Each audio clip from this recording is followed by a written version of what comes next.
1950년 6월 25일 새벽 4시. 평화로운 한반도에 갑자기 천둥 소리가 울려 퍼졌다. 그러나 그것은 자연의 천둥이 아니었다. 38도선을 따라 배치된 북한군의 포병대가 일제히 포문을 열었고 242대의 소련제 T-34 전차가 남쪽을 향해 진격하기 시작했다. 김일성이 스탈린과 마오쩌둥의 승인 하에 시작한 이 기습. 남침은 불과 몇 시간 만에 한반도 전역을 전쟁의 화염 속으로 몰아넣었다. 당시 대한민국 국군은 채 10만 명도 되지 않았고 전차는 단 한 대도 보유하지 못했다. 대전차포도 턱없이 부족했다.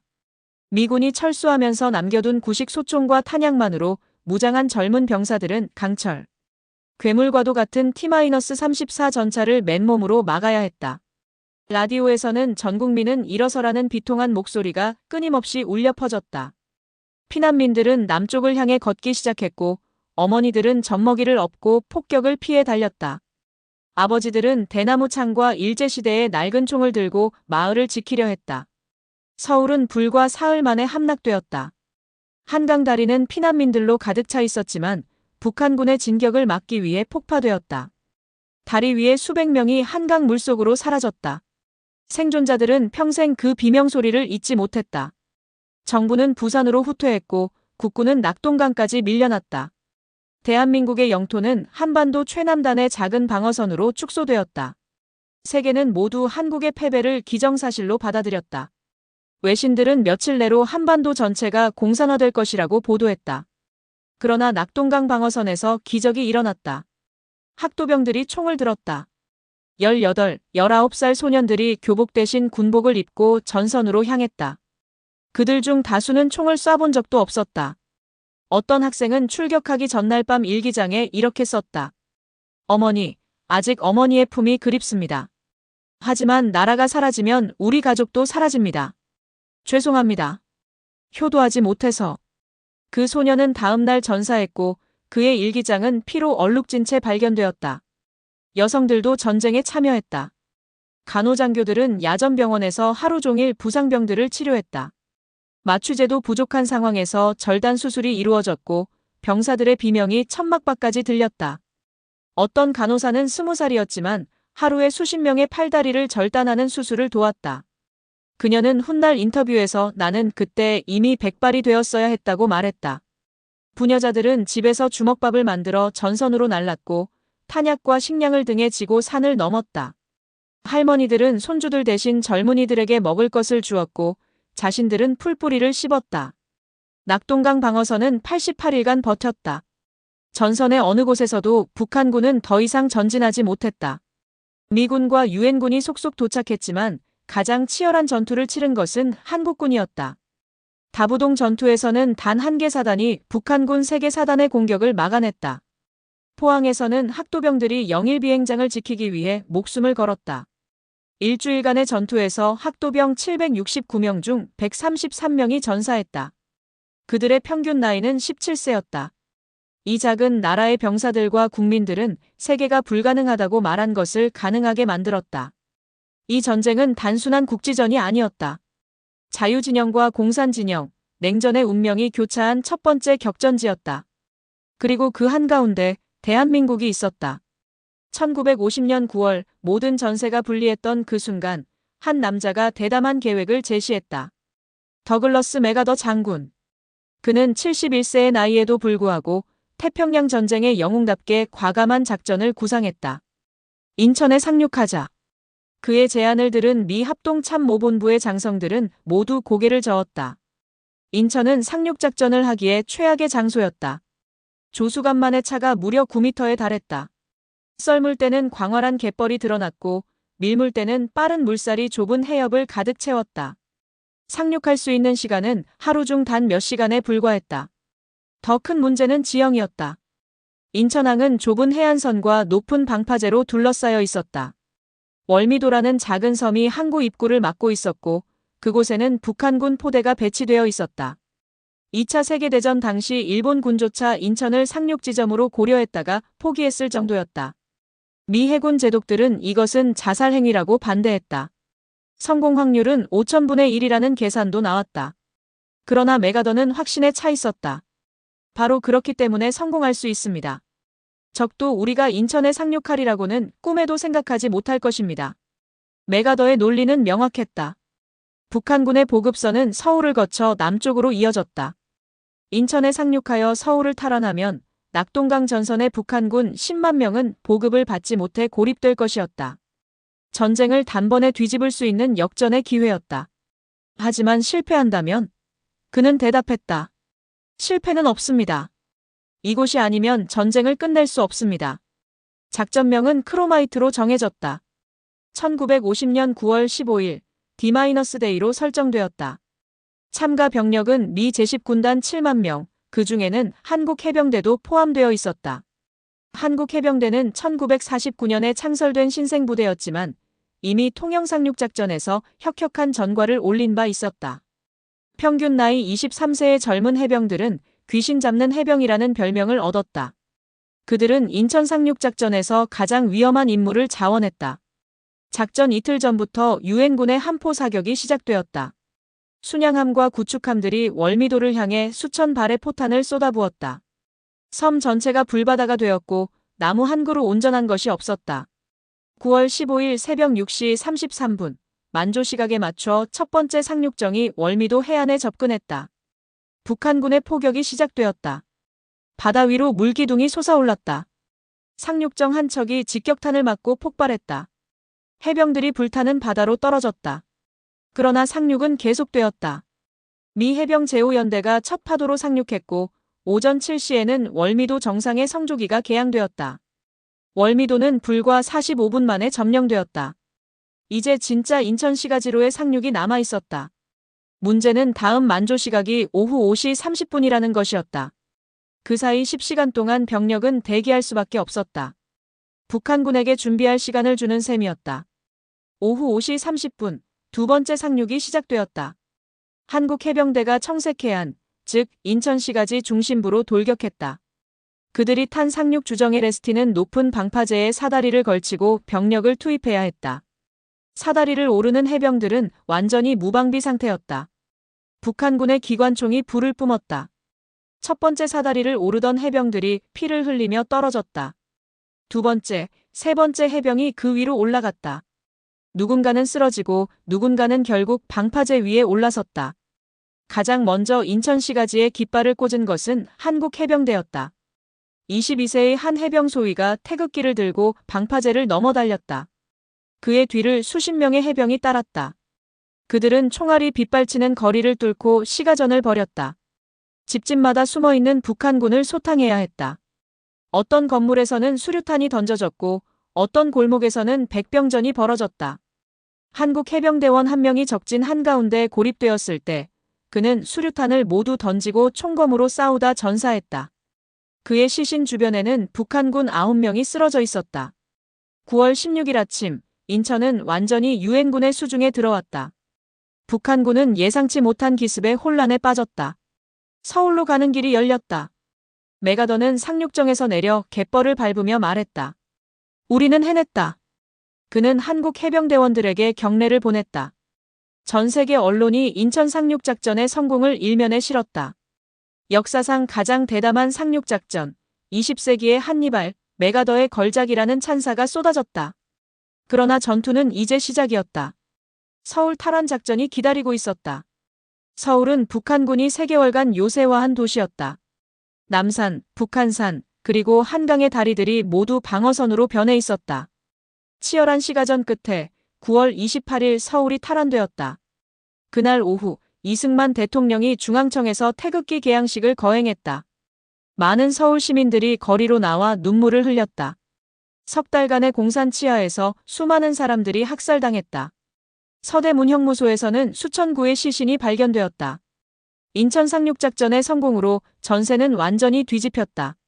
낙동강 전선의 북한군은 보급선이 끊겨 와해되었고 국군과 유엔군은 북진을 시작했다. 한 달 만에 평양이 함락되었고 11월에는 압록강까지 진격했다. 전쟁은 끝나는 듯 보였다. 그러나 1950년 10월 25일 중공군이 압록강을 넘어왔다. 마오쩌둥은 30만 명의 인민지원군을 투입했다. 그들은 밤에만 이동하고 낮에는 산속에 숨어서 유엔군의 항공 정찰을 피했다. 11월이 되자 그 숫자는 50만을 넘어섰다. 유엔군은 중공군의 규모를 전혀 파악하지 못했다. 11월 하순, 영하 30도의 혹한 속에서 중공군의 대규모 공세가 시작되었다. 함경남도 장진호 일대에서 미 해병 제1사단과 한국군 제1군단이 25만 중공군에 포위되었다. 장진호는 해발 1000m가 넘는 고원지대에 위치한 인공 저수지였다. 거대한 산맥들이 호수를 둘러싸고 있었고 남쪽으로 나가는 길은 단 하나, 좁은 산길뿐이었다. 1950년 11월 말은 한국전쟁 역사상 가장 추운 시기였다. 기온은 영하 35도까지 떨어졌다. 바람이 불면 체감온도는 영하 50도 이하였다. 사람의 피부가 몇 분 만에 동상에 걸렸다. 에밀 소총의 놀이쇠가 얼어붙어 작동하지 않았다. 박격포의 완충액이 얼어서 발사가 불가능했다. 수통의 물이 얼음 덩어리가 되었다. 미 해병 제1사단의 병사들은 대부분 캘리포니아 출신이었다. 그들은 평생 이런 추위를 경험해 본 적이 없었다. 어떤 병사는 아침에 일어나니 텐트 안에서 전우가 얼어 죽어 있었다고 증언했다. 부상병들은 피가 얼어붙어 출혈이 멈췄지만 그대로 동사했다. 야전병원의 의사들은 마취 없이 수술을 해야 했다. 마취제도 얼어붙었기 때문이다. 환자가 비명을 지르며 몸부림쳤지만 수술을 계속할 수밖에 없었다. 절단된 팔다리는 텐트 밖에 쌓였고 곧 얼음 더미가 되었다. 한국군 제1군단도 장진호 동쪽에서 중공군과 교전 중이었다. 제1해병연대, 제3보병사단, 제수도사단의 병사들은 미군보다 더 열악한 장비로 싸워야 했다. 그들은 제대로 된 방한복도 없었다. 어떤 병사는 집신을 신고 눈길을 걸었다. 동상으로 발가락을 잃은 병사가 속출했다. 그러나 그들은 중공군의 공격을 막아냈다. 한국군의 전투력에 대해 미군 지휘관들은 놀라움을 표했다. 한 미군 대대장은 이렇게 기록했다. 한국군 병사들은 우리보다 더 견고하다. 그들은 이 땅에서 태어났고 이 땅을 지키기 위해 싸운다. 우리는 그들에게서 많은 것을 배웠다. 11월 27일 밤 중공군의 총공세가 시작되었다. 나팔 소리와 호각 소리가 산을 가득 채웠다. 수만 명의 중공군이 인해 전술로 밀려왔다. 그들은 총알이 떨어질 때까지 계속 전진했다. 앞 사람이 쓰러지면 뒤에 사람이 그 위로 걸어 올라갔다. 시체가 산처럼 쌓였지만 공격은 멈추지 않았다. 미 해병대는 전방위에서 공격당했다. 어느 방향에서도 아군은 없었다. 본부에 전황을 보고하자 대답이 왔다. 포위당했다니 무슨 뜻인가? 해병대 사단장 올리버 스미스 소장은 대답했다. 포위당한 게 아닙니다. 우리는 지금 360도 모든 방향으로 공격하고 있습니다. 장진호 전투는 17일간 계속되었다. 그 17일은 지옥이었다. 중공군은 밤마다 인간의 파도가 되어 밀려왔다. 해병대원들은 하루에 12시간만 잠을 잤다. 잠들면 얼어 죽을 수도 있었다. 식량은 바닥났다. 시레이션 통조림도 얼어붙어 먹을 수 없었다. 어떤 병사는 통조림을 품속에 넣어 체온으로 녹이려 했지만 그마저도 시간이 너무 오래 걸렸다. 병사들은 초콜릿바를 망치로 쪼개어 먹었다. 커피는 사치였다. 물조차 구하기 어려웠다. 눈을 녹여 마셔야 했는데 그러면 체온이 더 떨어졌다. 탄약도 떨어져 갔다. 항공 보급이 유일한 희망이었지만 날씨가 워낙 악화되어 수송기가 뜨지 못하는 날이 많았다. 어느 날 구름이 걷히자 C-47 수송기들이 나타났다. 낙하산을 단 보급품 상자들이 떨어졌다. 병사들은 환호했다. 그러나 상자를 열어보니 절반은 탄약이 아니라 크리스마스 카드와 포장된 칠면조 요리였다. 후방에 누군가가 크리스마스 위문품을 보낸 것이었다. 병사들은 웃었다. 아니, 울었다. 그들은 칠면조를 얼어붙은 손으로 나눠 먹었다. 12월 6일 돌파작전이 시작되었다. 포위망을 뚫고 남쪽 흥남항으로 철수하기로 결정된 것이다. 스미스 장군은 철수가 아니라 다른 방향으로의 공격이라고 말했다. 실제로 그랬다. 78마 125km의 산길을 쌓으며 내려가야 했다. 중공군은 길목마다 매복해 있었다. 고토리, 하가루리 같은 작은 마을 하나하나가 전장이 되었다. 한국군과 미군은 힘을 합쳐 길을 열었다. 한국군 제1해병연대는 좌측 산능선을 장악하여 미군 종대를 엄호했다. 중공군이 공격해올 때마다 한국군이 역습하여 격퇴했다. 가장 치열한 전투는 1081고지에서 벌어졌다. 이 고지는 철수로를 내려다보는 전략적 요충지였다. 중공군 한 개 사단이 이곳을 점령하고 있었다. 한국군 제1사단이 이 고지를 탈환하는 임무를 맡았다. 영하 30도의 새벽 한국군 병사들은 얼어붙은 비탈을 기어올랐다. 중공군의 기관총이 불을 뿜었다. 선두에 서던 소대장이 전사했다. 뒤따르던 병사들이 그의 시신을 넘어 계속 올라갔다. 수류탄이 터지고 총성이 울렸다. 3시간의 백병전 끝에 1081고지는 한국군의 손에 들어왔다. 그날 밤 고지 위에는 태극기가 개양되었다. 산 아래를 내려가는 미군 종대는 그 깃발을 보고 안도의 한숨을 쉬었다. 미군 기록에는 이렇게 남아있다. 그곳에서 함께 싸운 한국군은 결코 뒤로 물러서지 않았다.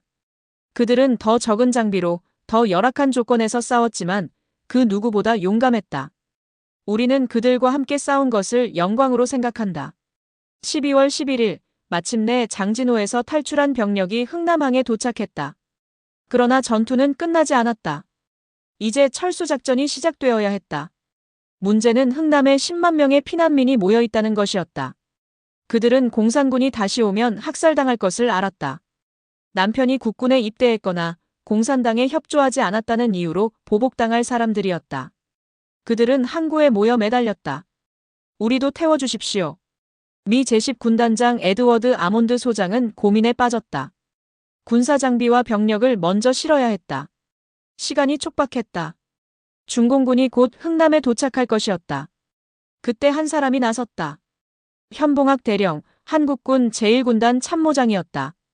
그는 아몬드 장군을 찾아가 간곡히 요청했다. 이 사람들을 버릴 수 없습니다. 그들은 우리를 믿고 여기까지 왔습니다. 아몬드는 망설였다. 현봉학은 계속 설득했다. 장군님, 우리가 싸우는 이유가 무엇입니까? 자유를 지키기 위함 아닙니까? 그렇다면 이 사람들을 구해야 합니다. 마침내 아몬드가 결단을 내렸다. 좋다. 할 수 있는 한 많이 태워라. 이렇게 시작된 것이 메러디스 빅토리호의 기적이었다. 메러디스 빅토리호는 화물선이었다. 정원은 60명이었다. 그러나 12월 23일 이 배에는 1만 4천 명이 탔다. 갑판, 선실, 화물칸 할 것 없이 모든 공간이 사람으로 가득 찼다. 숨쉬기도 어려울 정도였다. 어린아이들은 부모의 품에 안겼고 노인들은 구석에 쭈그려 앉았다. 화장실은 금방 넘쳐났지만 아무도 불평하지 않았다. 그들은 살았다는 사실만으로 감사했다. 항해 중에 5명의 아기가 태어났다. 산모들은 바닥에 누워 출산했고 선원들이 급조한 탯줄을 끊었다. 의사도 간호사도 없었다. 다만 서로를 돕는 마음만 있었다. 한 아기는 선장의 이름을 따서 빅토리라고 지어졌다. 또 한 아기는 김치라는 별명을 얻었다. 배 안에서 김치 냄새가 진동했기 때문이다.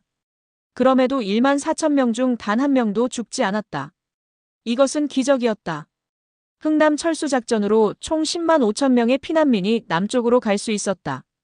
그들 중 많은 사람이 훗날 대한민국의 산업화, 민주화를 이끈 주역이 되었다. 어떤 이는 기업가가 되었고 어떤 이는 교수가 되었으며 어떤 이는 예술가가 되었다. 그들의 자녀와 손자들은 오늘날 대한민국 곳곳에서 살아가고 있다. 흥남 철수는 단순한 군사작전이 아니었다. 그것은 인류애의 실천이었고 생명의 존엄을 지킨 선택이었다. 훗날 역사가들은 이것을 인류 역사상 가장 위대한 인도주의 작전이라고 평가했다. 그러나 전쟁은 계속되었다. 중공군의 개입으로 전선은 다시 38선 근처로 밀려났다. 1951년 1월 서울이 또다시 함락되었다.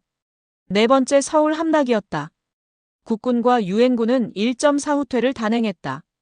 다시 한번 피난민의 행렬이 남쪽으로 이어졌다. 그러나 이번에는 달랐다. 병사들은 더 이상 무너지지 않았다. 재정비를 마친 유엔군은 역습을 시작했다. 2월에는 원주 마이너스 횡성 전투에서 중공군의 공세를 격퇴했고 3월에는 서울을 재탈환했다. 네 번째 서울 탈환이었다. 이후 전선은 38선 근처에서 교착 상태에 빠졌다. 1951년 여름부터 휴전 협상이 시작되었다. 그러나 협상은 2년간 지지부진했다. 그동안에도 전투는 계속되었다. 이 시기의 전투는 고지 쟁탈전이었다. 의미 없어 보이는 작은 언덕 하나를 차지하기 위해 수백 명이 목숨을 잃었다. 그러나 그 언덕들은 결코 의미 없지 않았다. 휴전선을 1m라도 더 북쪽으로 올리기 위한 절박한 싸움이었다. 1952년 가을, 강원도 철원의 작은 언덕에서 한국전쟁 역사상 가장 치열한 전투가 벌어졌다. 그곳은 원래 이름도 없는 평범한 고지였다. 395고지. 해발 395m의 야트막한 언덕. 그러나 이곳은 철의 삼각지대의 핵심 요충지였다. 이 고지를 장악하면 김화, 평강, 철원으로 이어지는 전선을 관측할 수 있었다. 중공군도 한국군도 이 고지를 포기할 수 없었다. 10월 6일, 중공군 2개 사단이 395고지를 공격했다. 한국군 제구사단이 방어하고 있었다. 첫날 밤, 중공군의 인해 전술이 시작되었다. 수천 명이 나팔을 불며 돌격했다. 한국군의 기관총이 불을 뿜었다. 조명탄이 밤하늘을 밝혔다. 그 빛 아래에서 중공군의 시체가 쌓여갔다. 그러나 그들은 멈추지 않았다. 새벽이 되자 중공군이 고지를 점령했다. 한국군은 역습을 감행했다. 그날 낮, 고지는 다시 한국군의 손에 들어왔다. 그날 밤, 중공군이 또 공격했다. 고지는 다시 중공군에게 넘어갔다. 다음 날 새벽 한국군이 탈환했다. 이런 식으로 10일간 전투가 계속되었다. 고지의 주인은 하루에도 몇 번씩 바뀌었다. 최종적으로 12번이나 주인이 바뀌었다. 한국전쟁 역사상 한 고지가 이렇게 자주 주인이 바뀐 적은 없었다. 포탄이 끊임없이 쏟아졌다. 한국군 포병대는 하루에 1만 발 이상의 포탄을 발사했다. 중공군의 포격도 그에 못지않았다. 고지 위의 흙이 모두 뒤집혔다. 나무는 하나도 남지 않았다.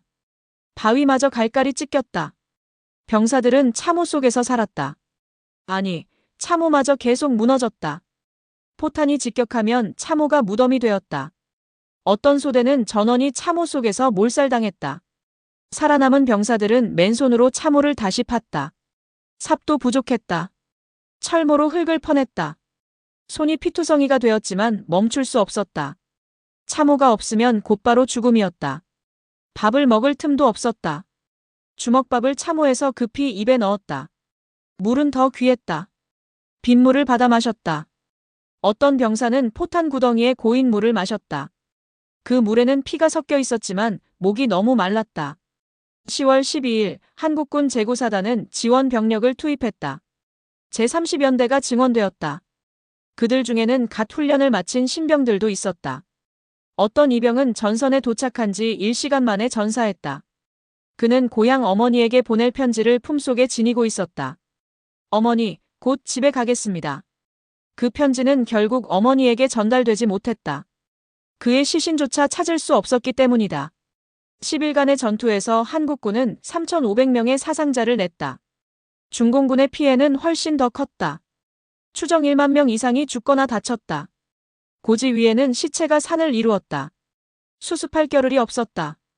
새로운 전투가 시작되면 병사들은 전우의 시신을 밟고 싸워야 했다. 악취가 진동했다. 파리떼가 구름처럼 몰려들었다. 그럼에도 병사들은 싸웠다. 한 발자국도 물러서지 않겠다는 명령이 있었다. 그리고 그들은 실제로 물러서지 않았다. 10월 15일, 마침내 중공군의 공세가 멈췄다. 그들도 더 이상 견딜 수 없었다. 395고지는 한국군의 완전한 승리로 끝났다. 전투가 끝난 후 미군 장교들이 고지를 시찰했다. 그들은 경악을 금치 못했다. 한 미군 대령은 이렇게 기록했다. 고지 전체가 백색이었다. 포탄으로 갈아진 화강암 가루가 눈처럼 고지를 덮었다.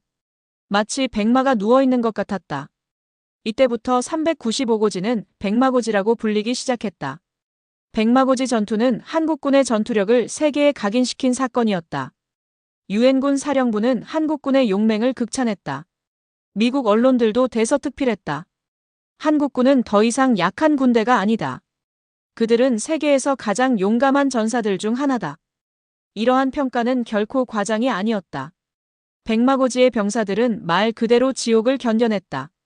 그들은 살기 위해서가 아니라 뒤에 있는 조국을 지키기 위해 싸웠다. 한 전사자의 일기장에는 이런 구절이 있었다. 나는 살고 싶다. 하지만 살아남는 것보다 중요한 것이 있다. 이 땅이 자유로운 채로 남는 것이다. 백마고지 전투 이후에도 고지전은 계속되었다.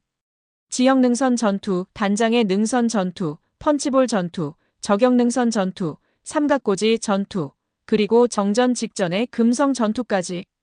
휴전협정이 조인되는 1953년 7월 27일까지 38선의 산마다 피가 스며들었다. 젊은이들은 이름도 없는 고지에서 쓰러져갔다. 그들의 무덤은 산등성이마다 흩어져 있다. 누구는 고향으로 돌아갔지만 누구는 영영 그곳에 남았다. 이세 전투 마이너스 인천 상륙작전, 백마고지 전투, 장진호 전투 마이너스에는 공통점이 있었다. 불가능해 보이는 상황에서도 무너지지 않았다는 것. 압도적인 적 앞에서도 물러서지 않았다는 것. 그리고 무엇보다 자유를 지키기 위한 간절한 의지가 있었다는 것. 인천에서는 불가능한 작전을 성공시켰고 백마고지에서는 한 뼘의 땅도 포기하지 않았으며 장진호에서는 10만 명의 생명을 구해냈다. 이 전투들을 가능하게 한 것은 첨단 무기도 압도적인 병력도 아니었다. 그것은 사람이었다. 18살 소년들, 20살 청년들, 30살 청장년들. 그들은 본래 학생이었거나 농부였거나 상인이었다. 전쟁이 그들을 병사로 만들었다. 그러나 그들을 전사로 만든 것은 총과 군복이 아니었다. 그것은 신념이었다. 집으로 돌아가겠다는 의지, 가족을 지키겠다는 각오, 자유를 잃을 수 없다는 확신. 전차보다 강했던 것은 그 의지였고 포탄보다 무서웠던 것은 그 각오였다. 여성들도 전쟁의 주역이었다. 간호장교들은 최전방 야전병원에서 목숨을 걸고 부상병을 치료했다. 종군 기자들은 카메라를 들고 전장을 누볐다. 여성 의용군들은 탄약을 나르고 부상병을 후송했다. 어떤 할머니는 자신의 아들, 손자가 모두 전사한 후에도 전선에 주먹밥을 날랐다. 그녀는 내 자식은 죽었지만 살아있는 병사들은 다 내 자식이라고 말했다. 어떤 어머니는 외아들을 전쟁에 보낸 후 매일 산에 올라가 북쪽을 바라보며 기도했다.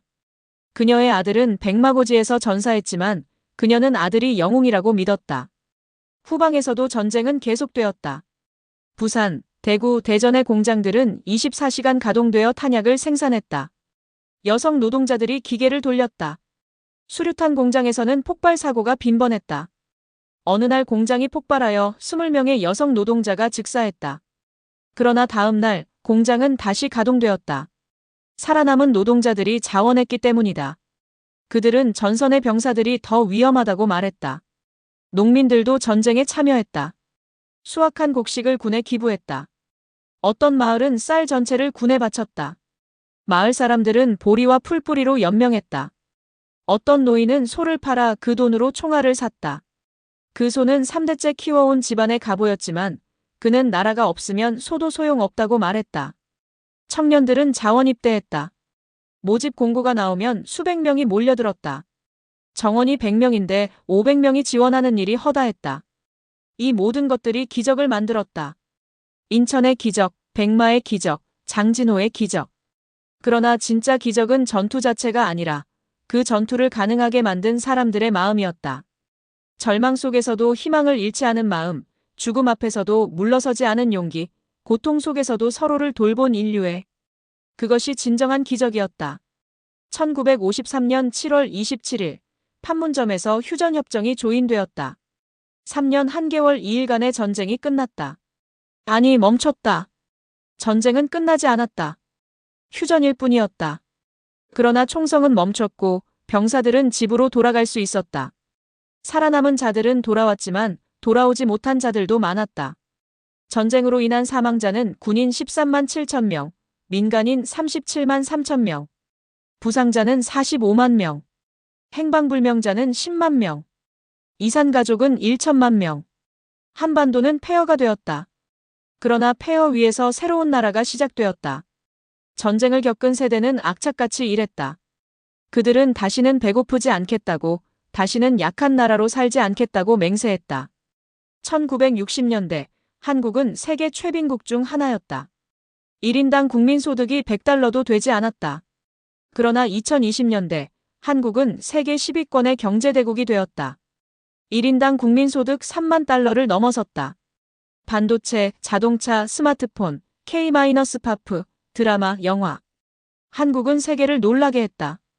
이 모든 것의 시작은 전쟁이었다. 역설적이게도 전쟁의 폐허가 기적의 씨앗이 되었다. 인천, 백마, 장진호에서 싸운 병사들. 그들은 자유를 지켰다. 그 자유 위에서 경제 성장이 가능했고 민주화가 가능했으며 문화 발전이 가능했다. 만약 1950년에 대한민국이 무너졌다면 오늘날의 한국은 존재하지 않았을 것이다. 그 의미에서 인천, 백마, 장진호는 단순한 전투가 아니라 대한민국의 탄생 순간이었다. 전쟁이 끝난 지 70년이 지났다. 당시 병사들은 이제 90세가 넘었다. 그들 중 많은 이가 세상을 떠났다. 살아있는 참전 용사는 해마다 줄어든다. 그들의 기억도 점점 희미해진다. 그러나 그들이 지킨 것은 여전히 우리 곁에 있다. 자유, 평화, 번영. 그것은 공짜로 주어진 것이 아니다. 누군가의 피와 땀과 눈물로 얻은 것이다. 오늘날 대한민국은 세계에서 가장 역동적인 나라 중 하나다. K-팝 스타들이 세계 무대를 누비고 한국 영화가 아카데미상을 받으며 한국 기업들이 글로벌 시장을 선도한다. 서울의 밤거리는 네온사인으로 빛나고 젊은이들은 카페에서 노트북을 펴고 창업을 꿈꾼다.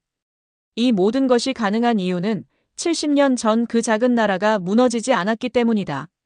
인천의 갯벌에 처음 발을 디딘 해병 백마고지의 참호에서 마지막까지 버틴 이등병, 장진호의 혹한 속에서 전우를 업고 걸었던 일등병. 그들은 영웅이 되려고 싸운 것이 아니었다. 그저 살고 싶었고 집에 돌아가고 싶었으며 사랑하는 사람들을 지키고 싶었을 뿐이다. 그러나 역사는 그들을 영웅으로 만들었다. 그들이 없었다면 오늘의 대한민국도 없었을 것이기 때문이다. 이 작은 나라가 지켜낸 자유는 훗날 세계를 놀라게 한 경제기적의 씨앗이 되었다. 폐허에서 일어선 대한민국은 불가능을 가능으로 만드는 나라가 되었다. 인천에서 그랬듯이, 백마고지에서 그랬듯이, 장진호에서 그랬듯이. 그리고 오늘 우리는 그 이름 없는 병사들에게 빚을 지고 있다. 그들이 흘린 피 위에 우리의 오늘이 서 있다. 그들의 희생을 기억하는 것, 그것이 우리가 할 수 있는 최소한의 예의다. 전쟁기념관에는 이런 문구가 새겨져 있다. 그대들의 희생을 잊지 않겠습니다. 이것은 단순한 추모의 말이 아니다. 약속이다. 그들이 지킨 자유를 결코 가볍게 여기지 않겠다는, 그들이 꿈꾼 평화를 반드시 지키겠다는 약속. 인천, 백마, 장진호. 그 이름들은 단순한 지명이 아니다. 그것은 기적의 다른 이름이고 희생의 다른 이름이며 자유의 다른 이름이다. 그리고 그 이름들은 영원히 우리의 기억 속에, 역사 속에, 이 땅의 혼 속에 남을 것이다.